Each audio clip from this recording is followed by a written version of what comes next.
जय हिंद दोस्तों। तो आज हम बात करने वाले हैं क्लास 10th के साइंस के वीवीआई ऑब्जेक्टिव क्वेश्चन के बारे में। ठीक है, तो चलिए शुरू करते हैं। तो देखिए, इसमें टेंशन लेना नहीं है, आपको खाली हल्का हल्का सुनना है, बहुत याद हो जाएगा भाई।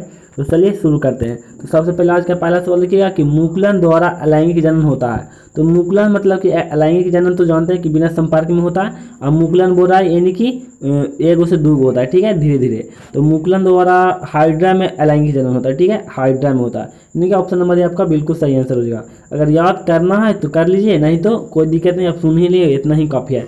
मुकुलन द्वारा अलैंगिक जनन किसमें होता है? हाइड्रा में। अगला देखिएगा, स्त्री केसर में आधारीय भाग को क्या कहते हैं? स्त्री केसर के आधारीय भाग को क्या कहते हैं? तो स्त्री केसर के आधारीय भाग को अंडाशय कहते हैं। ठीक है, स्त्री केसर के आधारीय भाग को अंडाशय बोलते हैं। स्त्री केसर के आधारीय भाग को अंडाशय बोलते हैं। स्त्री केसर अंडाशय, स्त्री केसर अंडाशय, आपको याद कर लेना है। ठीक है, अब अगला सवाल देखिएगा 70 नंबर।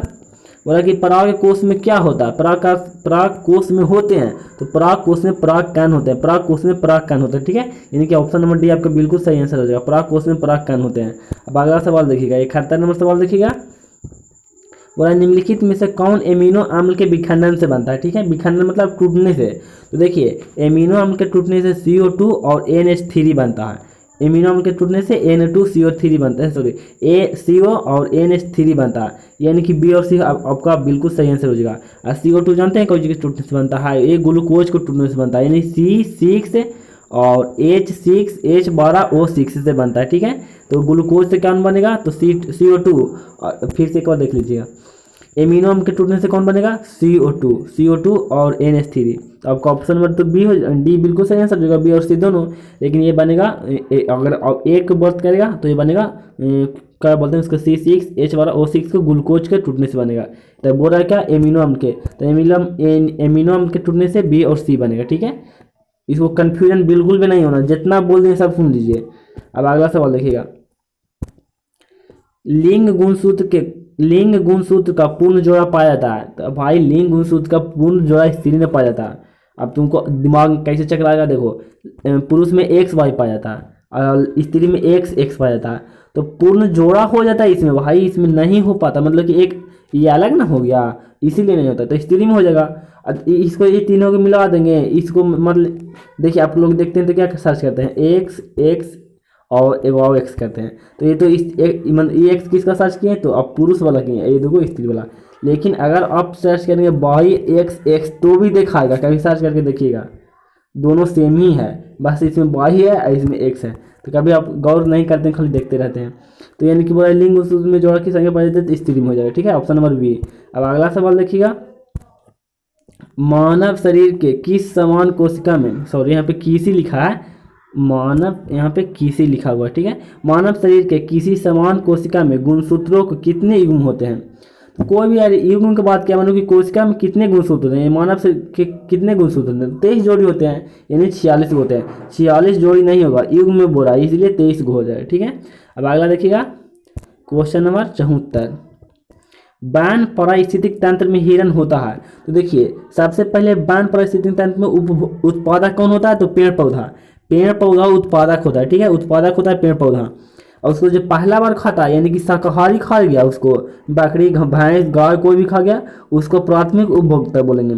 और इसको जो खा गया, अब इसको कौन खाएगा मांसाहारी जीव, उसको शेर खाएगा, बाघ खाएगा, और उसको खटास खाएगा, उसको क्या बोलते हैं, अगर बाघा खाएगा उसको बोलेंगे द्वितीयक उपभोक्ता, यानी कि मांसाहारी जीव को। और तृतीय किसको बोलेंगे? जो इन्हीं को खाएगा, यानी कि शेर बाघ मारेगा तो कौन खाएगा? पहला नंबर में काबा खाएगा, और उसके बाद गिद्ध खाता है, गिद्ध भी खाता है मैं जीव को। ठीक है, तो वो हो जाएगा तृतीयक उपभोक्ता के अंतर्गत, यानी कि ऑप्शन नंबर इस सवाल क्या बोला है कि हिरण होते हैं। तो हिरण पहले बताइए शाकाहारी है कि मांसाहारी?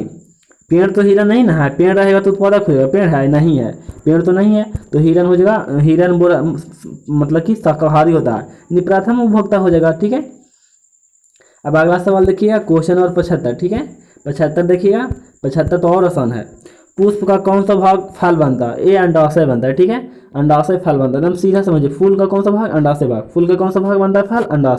अंडाशय। ठीक है, अब अगला देखिएगा कि पादप में जाइलम उत्तरदायी है।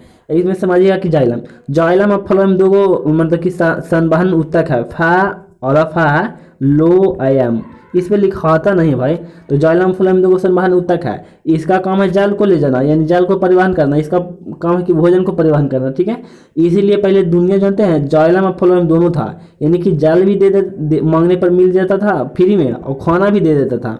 लेकिन अब दुनिया धीरे धीरे जाइलम से फ्लोएम था वो बंद हो गया, खाना नहीं देता था, फिर पानी देना शुरू कर दिया, खाली जाइलम बन गया। अब दुनिया है जो कि जाइलम भी नहीं है, यानी पानी भी नहीं देता है साला। तो अब बोलते हैं ना कि तुम जाइलम है या दुनिया जाइलम है, नहीं, दुनिया जाइलम भी नहीं रहा। जाइलम रहता तो पानी तो फ्री में दे ही देता, लेकिन नहीं देता। कहने का मतलब यहाँ सवाल पे आवाज है, पादप में जाइलम उत्तरदायी है तो जल का वाहन में यानी परिवहन करने में। ऑप्शन नंबर आपका ये बिल्कुल सही आंसर है, ठीक है। अब बोलता है कि फ्लोएम उत्तरदायी है तो भोजन को भोजन को परिवहन में, ठीक है, भोजन को परिवहन में, इसमें भोजन को पचाने में दिया, ठीक है। अब अगला सवाल देखिएगा 77 क्या है, निम्नलिखित में कौन उत्पादक है। उत्पादक मतलब अभी बता दे, पेड़ पौधा घास। ऑप्शन नंबर डी बिल्कुल सही आंसर होगा, इसमें कोई दिक्कत नहीं होनी चाहिए। उत्पादक कौन हो जाएगा, तो डी हो जाएगा, घास हो जाएगा, पेड़ पौधा। निम्न में से कौन सा एक उभयलिंगी जंतु है। उभयलिंगी मतलब नर और मादा दोनों एक में पाया था। ये नहीं, कभी नहीं होगा, ये हो सकता है, बिल्ली भी नहीं, कुत्ता नहीं, आपका केचुआ हो जाएगा, ठीक है। ये केचुआ के दो मुंह होता है, एक पट्टी मतलब नर, एक पट्टी मादा, ठीक है। तो ऑप्शन नंबर आपका ए बिल्कुल सही आंसर हो जाएगा, 78 का ए। अब अगला सवाल देखिएगा 79 देखिएगा 79, पुष्पीय पौधा में लैंगिक जनन होता है। पुष्पीय पौधा में लैंगिक जनन होता है तो बोले जा रहा है कि संपर्क करने से होता है, तो संपर्क किस में होता है, तो फूलों में होता है। मतलब फूलों, एक फूल इधर से हो गया कम, मतलब कि पुष्पीय पौधों में लैंगिक जनन फूलों में होता है, यानी कि ऑप्शन नंबर बी आपका बिल्कुल सही आंसर हो जाएगा। अब सवाल अगला देखिएगा, निम्न में कौन उत्सर्जी अंग है।